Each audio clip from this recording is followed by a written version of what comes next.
the summer of 1985 and British football is still feeling shocked and isolated after the tragedy of Heysel. With our club sides about to feel the backlash and expectations never lower, we were about to see one of the most exciting championship races ever. Meanwhile, over in Mexico, the World Cup awaits and Lord God himself is about to lend a hand.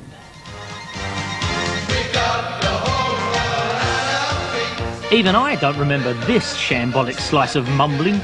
But Brian Robson's England actually had plenty to be happy about, securing World Cup qualification a year early. Imagine.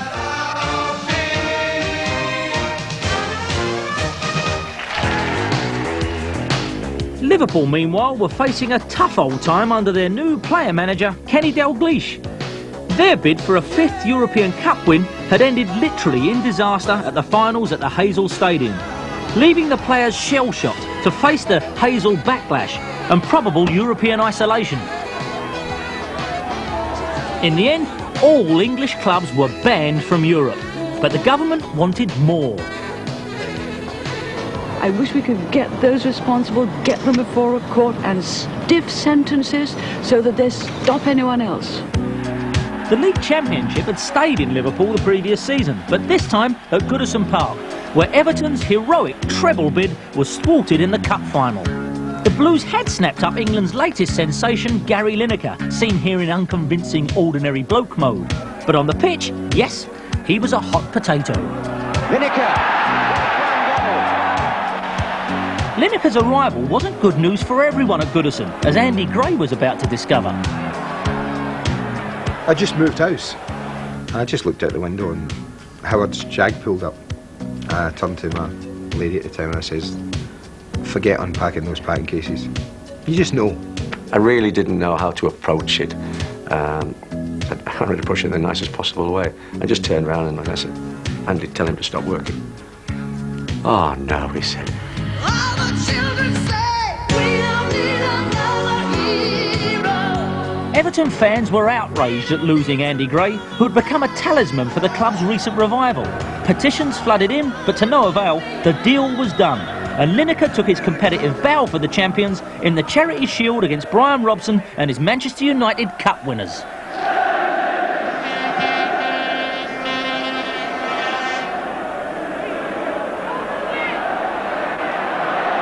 A bit elaborate. This is Sheedy and Stephen.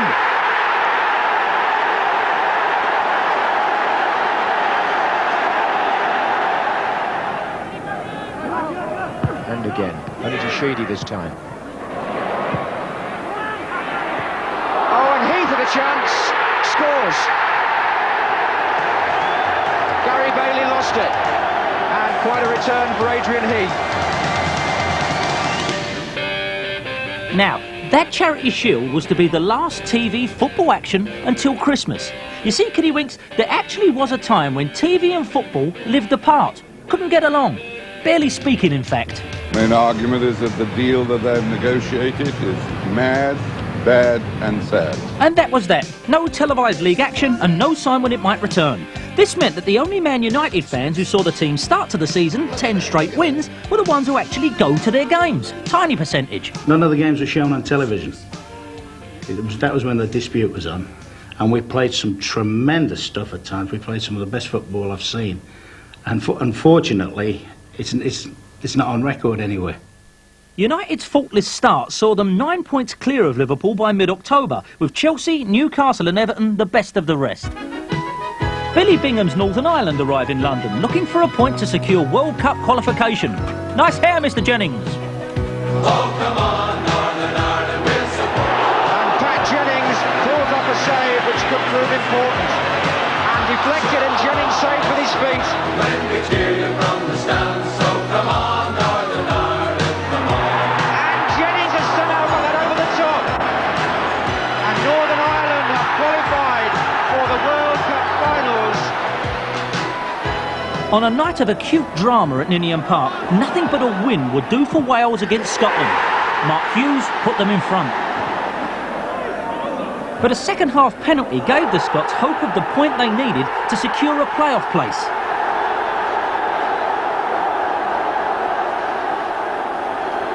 Davy Cooper of Rangers stepped up and stuck it home. But amid the celebrations, a tragedy struck. The tension proved too much for Scotland's legendary manager, Jock Stein, who suffered a heart attack and shortly afterwards died.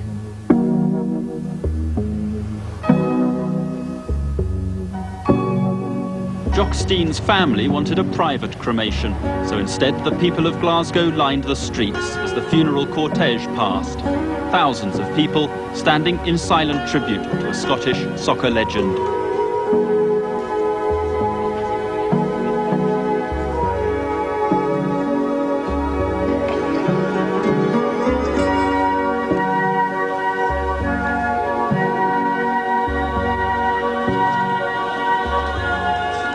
Aberdeen manager Alex Ferguson takes over from Stein and prepares for a two-leg playoff against Australia.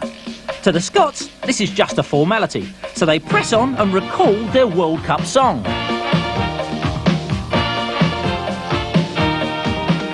Behind the camera is a ball with the words on.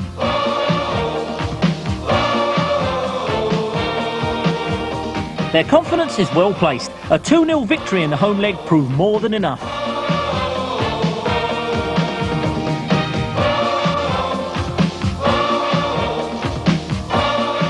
Back in the league, the Christmas table shows the chasing pack are closing in on Man United, who now lead by just 4 points.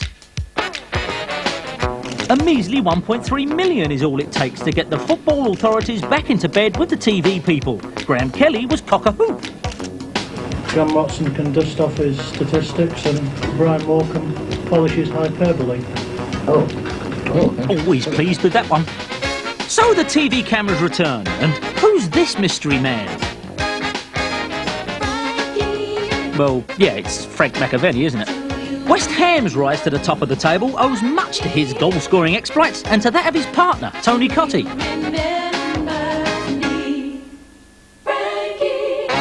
They've got 31 goals between them as they travel to Charlton in the FA Cup third round. And a miscue by Humphrey and McAvenny. Can he do it? It looks as though it's going in for Tony Cottee. West Ham score with 2 minutes to go. Meanwhile, Liverpool take their suddenly fragile away form to Vicarage Road, Watford. And who remembers this peculiar all-white Liverpool strip? His jacket, and that's a good try, and it's a goal.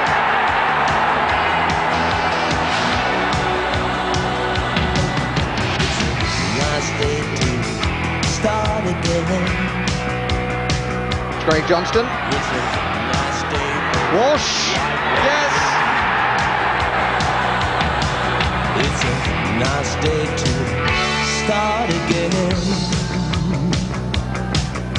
Craig Johnston's cross. Rush! Yes!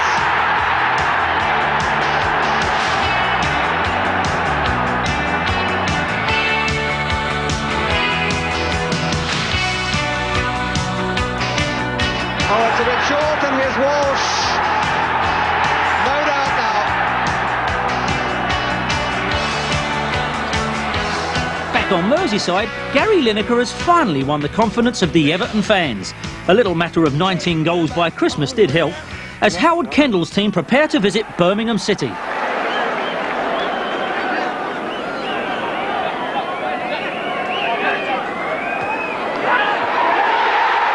comfortably in by Gary Lineker. And Lineker gets his 23rd of the season. Space on the right for Stevens.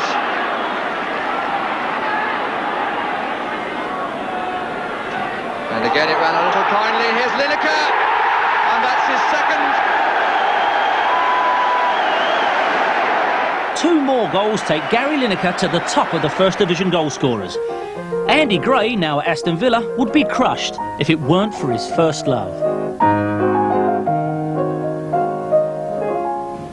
Andy, everybody knows about your scoring goals, but I don't think many people knew that you played the piano so beautifully. Yeah, it's a little secret of mine, Bob. I've played it for quite a few years now. I've always enjoyed music and been musically inclined, if you like, and I was lucky enough my parents sent me to a teacher, and I learned at quite an early age, but it's something I've always done pretty privately up till now, of course. In fact, it was the 80s that saw the first cultural bonding between football and rock and roll. Yeah, well, funny, I used to have a nightclub in the early 80s, 79 to about 84, and we used to have live bands there, and little known bands at the time like Duran Duran, and I remember Dexys Midnight Runners actually got to #1, and we had booked them for about 125 quid for the night, so they were committed to under contract to play in our club, and we had them on as a #1 band. Billy Joel was my man. Depeche Mode I liked a lot. The U2 was the big band that I followed in a big way. I was in the same class at school as Jim Kerr, Charlie Birchall, Simple Minds, so I followed their career. And sometimes I think, why didn't I pick a guitar up all those years ago at Holyrood in Glasgow? I had the mickey taken out of him many times, and I still am. I'm a big Vera Lynn fan. Having started on a musical theme, perhaps you'd like to play us out in the same way? Certainly. Well, this is a little thing that I learned at a very early age, and something that's stayed with me for a long time.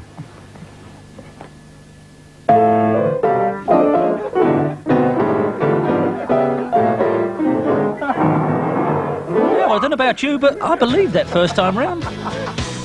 Manchester United's championship hopes are dented by Brian Robson's latest injury crisis.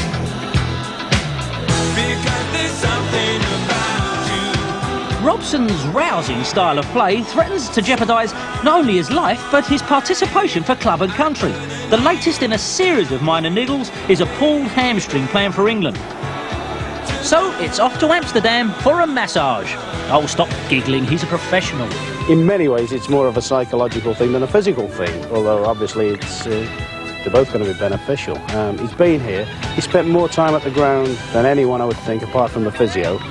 Every time you pop in the treatment room, he's on the bed, or he's out here doing lapping and kicking and so forth, and that can be boring and gets players down. And I think this will give him a big lift, sending him over there. With Robson away in Holland, United take on Brian Clough's Nottingham Forest at Old Trafford.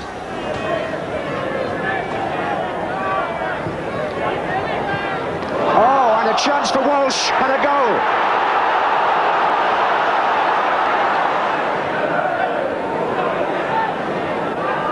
Forward by Whiteside, and here's Gibson. He found some space there, and Brett Williams brought him down. Penalty. Brett Williams on Colin Gibson. And it's going to be a question of whether Jesper Olsen can take the responsibility here. And he can.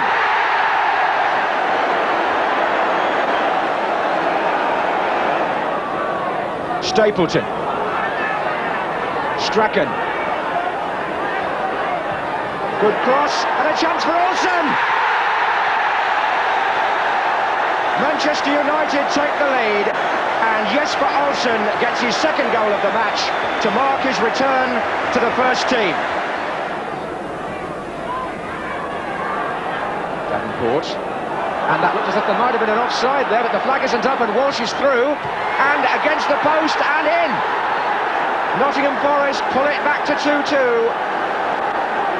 Brian Clough off the bench with delight.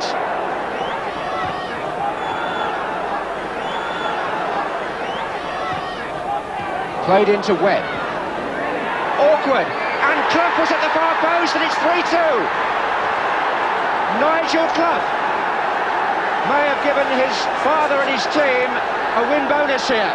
Defeated by Forest, United must now go to Anfield, where things turn very ugly indeed. Arriving at the ground, United players are attacked with ammonia. I thought they'd actually sort of put some sort of paint on there that hadn't dried. You know, it hit you in the eyes, and then everybody's coughing and spluttering, and it took a little bit of time before we realised that somebody had sort of used one of those tear gas canisters on us, yeah. Go on, do you want to swallow your eyes under there?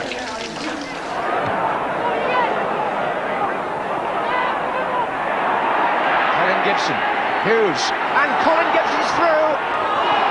He's there again, it's a goal. Colin Gibson scores for Manchester United at the second attempt on a ground where they always seem to do well.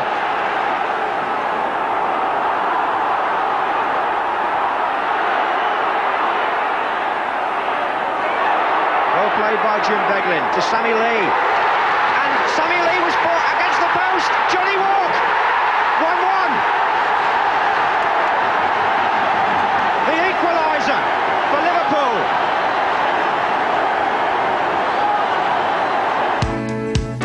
Money. Both worries and demands is beginning to dominate the game in all divisions. Football chairmen believe wages have gone crazy. Although I got into the first team and played for England at 18, 19 when I made my debut, I think I was on £200 a week for a good 3 years. My first wage was 350 quid. I was like that. That'll do me. People might find it amazing as someone who went for over £1 million in '79. But I think the biggest wage packet I was on, I'd been on a basic wage at some time at Wolves of about £800 a week. I would have been in excess of £1,000 a week then, which, you know, it might not sound a lot now from what the footballers are getting now, but I promise you that was a lot of money then. I think when I left Liverpool I was earning £100,000 a year. That was in '84. He's kidding you on. To pick himself or not to pick himself? That's the question facing Kenny Dalglish as Liverpool try to close the gap at the top. And Alan Hansen's mood swings don't help. I think March time we were 13 points behind. We went to dinner that night and I said to him, this is the worst Liverpool side I've ever played in. And he said, well, the team spirit is still good, and if we can get a run, any sort of run at all, then I think we'll win something. And I said, you've got to be joking. There's no way this team will win anything. So with that upbeat endorsement in his ears, Kenny's boys went to White Hart Lane to take on Spurs. And Grobbelaar stretching and in! Glenn Hoddle's corner seemed to confuse Grobbelaar completely, and it finished up in the back of the net. That was Hansen heading down, Thomas miscued, and Rush played it back, and Whelan fired it, and it came to Mulby, and that's the equaliser that Liverpool have been threatening to score. Misjudgment by Perryman, and here's Whelan. Rushes through the middle, danger here, and Rush, and a goal! They have done it! Kenny Dalglish thrilled to bits, and Ian Rush scored a goal that keeps Kenny Dalglish's team in the championship hunt. The tabletop shows Everton still making steady progress. 3 points clear of Manchester United, with Liverpool 5 points down on that.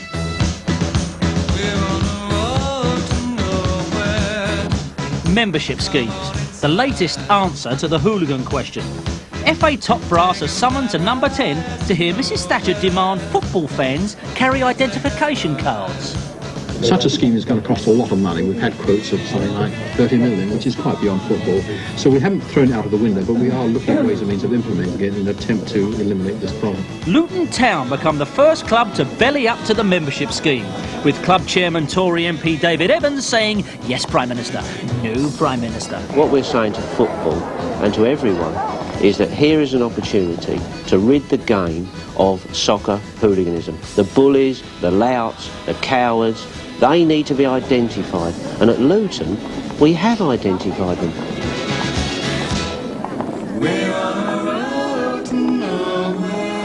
Everton are allowed into Luton to play the FA Cup 6th round. Chance for Harford. Mick Harford's got it.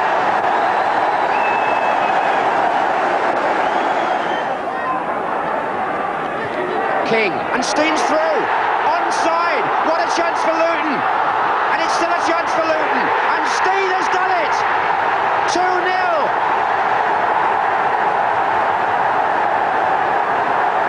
Stevens with the kick for Everton. And it's a difficult one, and it's there by Sharp. Graham Sharp has scored, and Everton are back in it.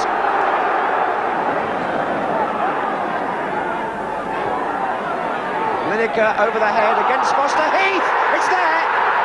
Adrian Heath has equalised. The 2-goal lead is wiped out, and Heath comes on as sub and does the trick again. Rescued by Adrian Heath, Everton won through to the semi-final in a replay. Also in the FA Cup, England skipper Brian Robson is sent off for violent conduct during Man United's 4th round tie at Sunderland. But there's worse news to follow in a 5th round tie at West Ham. Well, Manchester United captain Brian Robson is holding his right shoulder.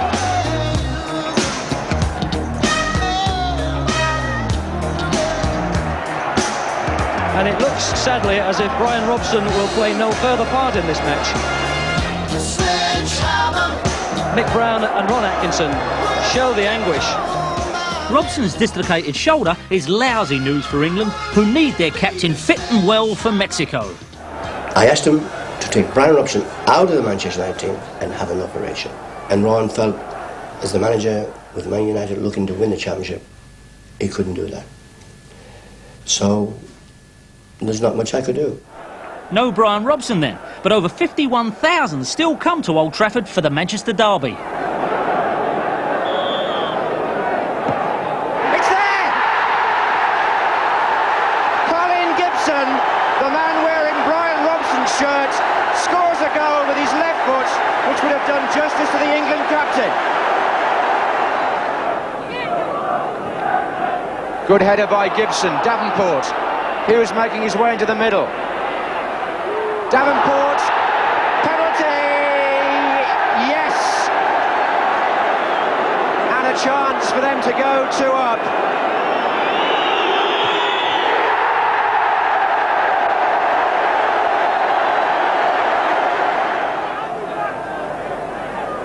Simpson. May. Phillips in the penalty area. Wilson was too, and Wilson scores!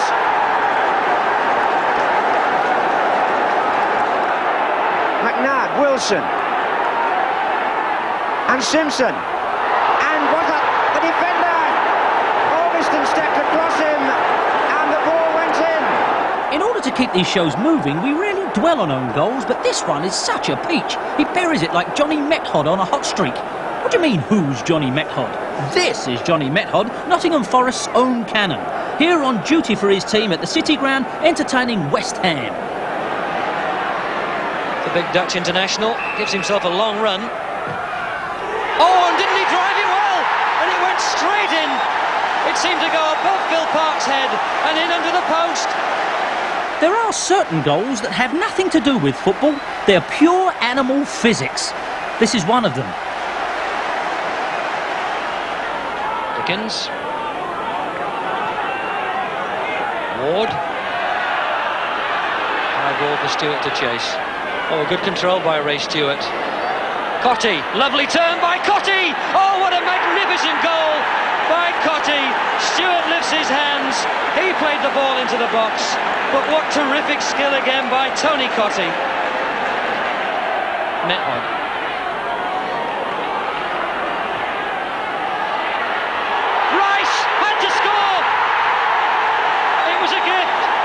And Johnny Method, he say, yes, yes, yes!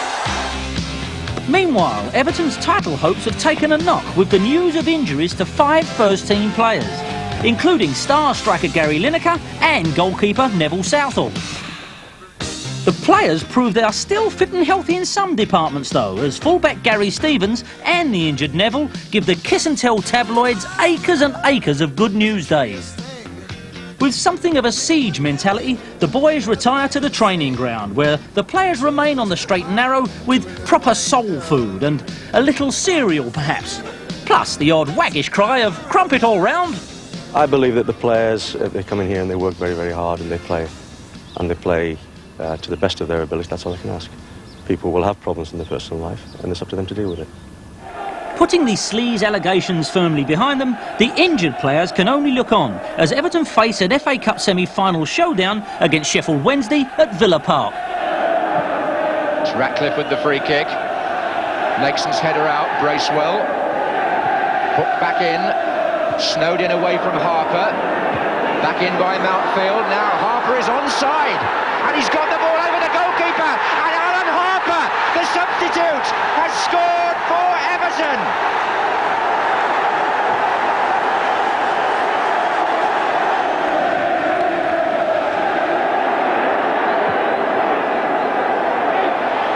Hart is there. Shelton's arriving, away by Stevens as far as Snowden. Back in again. Hart and Chapman. Hart header. Shut! Yes, the equaliser. Carl shut. 3 minutes after going behind. Sheffield Wednesday are level. Bracewell. Sharp is hovering dangerously. Goal! Chased by Graham Sharp. Everton are back in the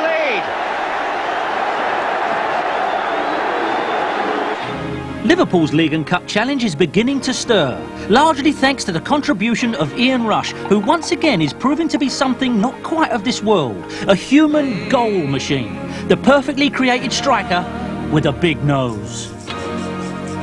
Alongside his now picked again partner Kenny Dalglish, Liverpool dismissed Southampton in the FA Cup semi-final.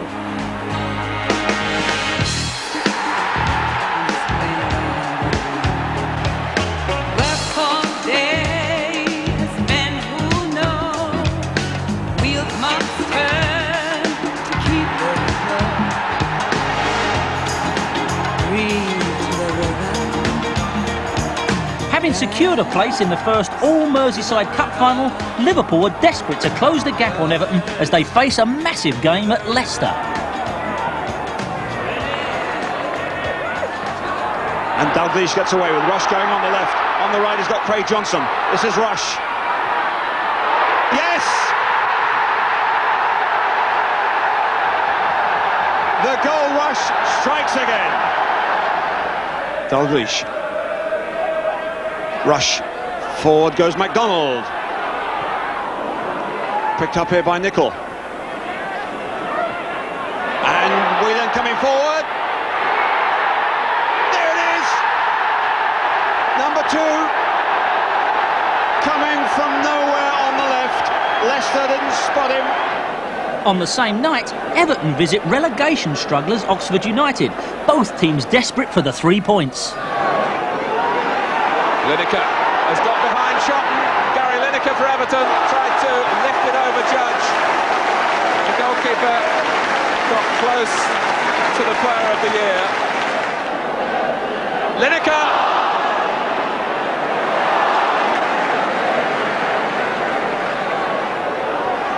And here's Hamilton, given time to set up Phillips.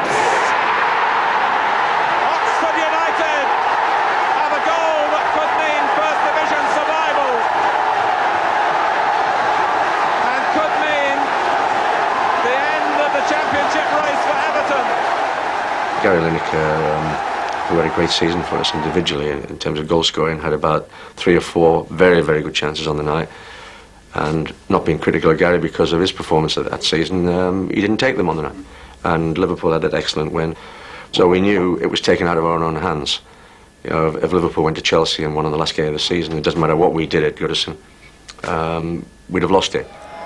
Bad news for Everton, but good news for West Ham, who was still in the Championship hunt here at Watford. Devonshire.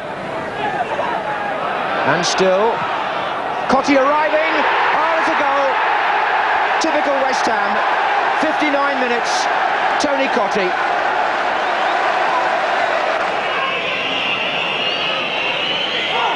Alvin Martin. Oh, that's a good ball. McAvenny. Clean through. Round the goalkeeper. Frank McAvenny. 2-0. Thoroughly well deserved. McAvenny confirms the 3 points for West Ham and maintains their championship momentum. On the final Saturday of the season, the Championship was wide open. With 2 games left, West Ham and Everton must win and hope for Liverpool to slip up at Chelsea in their final game of the season. West Ham's outrageous confidence was reflected in their performance at West Brom, where the old combination of Cottee and McAvenny did the job again. McAvenny! Yes! What a start for West Ham. Devonshire to Dickens. Finds McAvenny, who finds Cottee. Surely this is number 2. It is! Another perfect bit of football by West Ham. However, it was Gary Lineker who ended the season as the First Division's top scorer and Player of the Year. You won't get any argument from Southampton about that. Lineker. Goal number 35 of the season. Bracewell.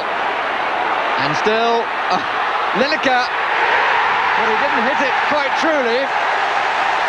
But he doesn't care, and neither do the crowd.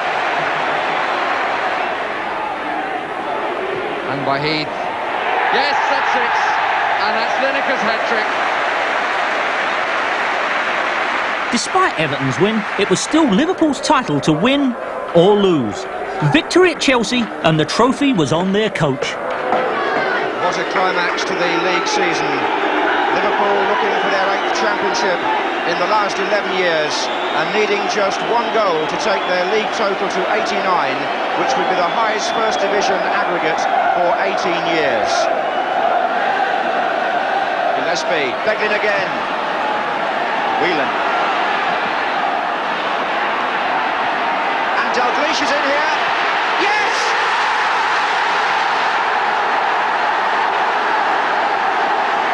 The player-manager scores the goal that may edge Liverpool nearer to their 16th championship. The fans celebrate, and Jim Beglin's presence in the Liverpool attack was so important. He had the earlier shot, he stayed forward, and when Dalglish got free, that was an unerring finish. And Liverpool Football Club have won the First Division title for the 16th time in Kenny Dalglish's first season as player-manager. What an achievement. The fans celebrate the 8th championship in 11 seasons, and the Liverpool players every right to congratulate each other. I can't remember a player-manager ever winning the First Division championship before, and the players are delighted for him too.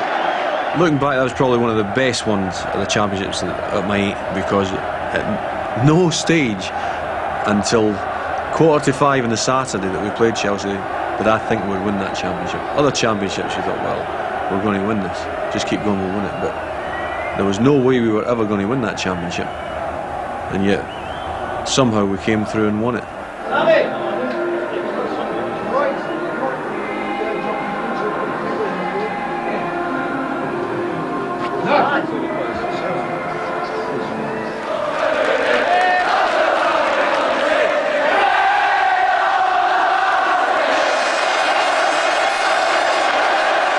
They're all looking forward to the cup final on Saturday, and everybody's thinking now obviously about the double. Well, we're the only team that's got a chance of doing it, aren't we?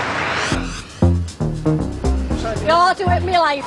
The hunt is on for cup final tickets, with the whole of Liverpool wanting to occupy a little bit of Wembley. Do you think you'll be able to get a ticket? Don't know, but we're going to celebrate the night time if you win.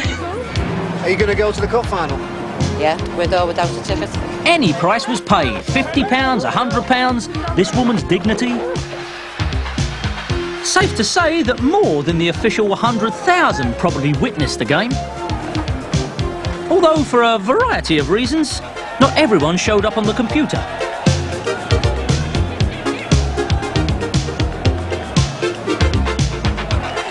And it wasn't only old-fashioned bunking in that swelled the gate.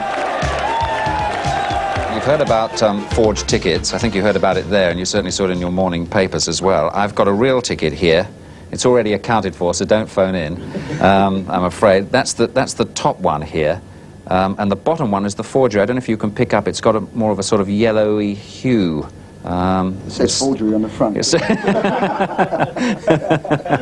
That's right, we wrote that on just now, Terry. It says That's what gives it away.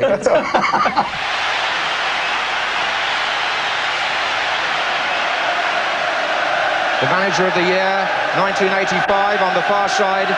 The Manager of the Year, 1986 on the near side.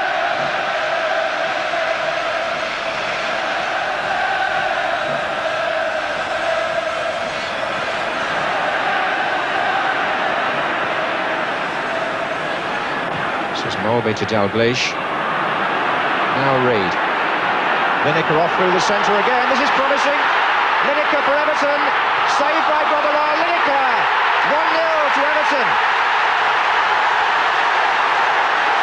And who else but Gary Lineker? His 40th goal of the season for Everton. The Footballer of the Year.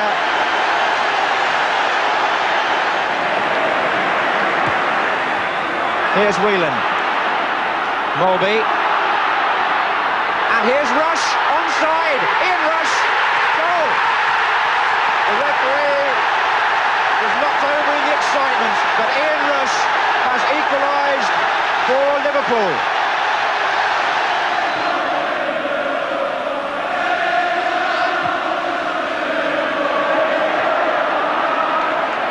Here's Rush. Dalglish is up, so is Mulvey here. Dalglish, no, Johnston, yes! 2-1 to Liverpool. Craig Johnston. What a turnaround. Chipped in towards Lineker.